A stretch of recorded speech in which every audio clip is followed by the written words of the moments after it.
When an iPhone malfunctions and none of the basic tweaks is able to fix it, many would regard factory reset as the final go-to solution. Performing this reset wipes everything from the iPhone system, including complex system errors and malware that prevent the device from working properly.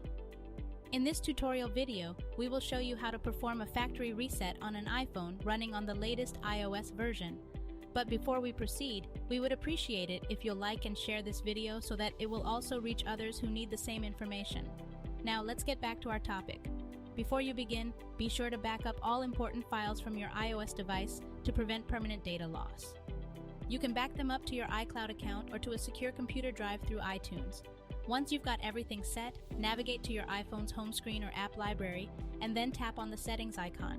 Doing so will take you to the iOS settings menu. Once you're in the settings menu, tap on General. Another menu opens with inbuilt system management features. Scroll down to the bottom of the screen and select Transfer or Reset iPhone. Another menu opens with two clickable options. Tap the option to erase all content and settings to proceed. Read the reset details to learn more and then tap Continue.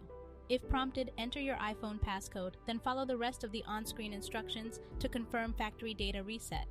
Your iPhone will then start deleting all saved information from the system storage and then restores all default system settings and options. The entire reset may take several minutes to complete. After the reset, your iPhone reboots on its own and then starts fresh. By then, you can proceed with the initial setup and configure your iOS device as new.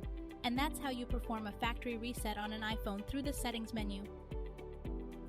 To factory reset a stuck or unresponsive iPhone, you will need to use iTunes on a Windows or Finder on a Mac computer.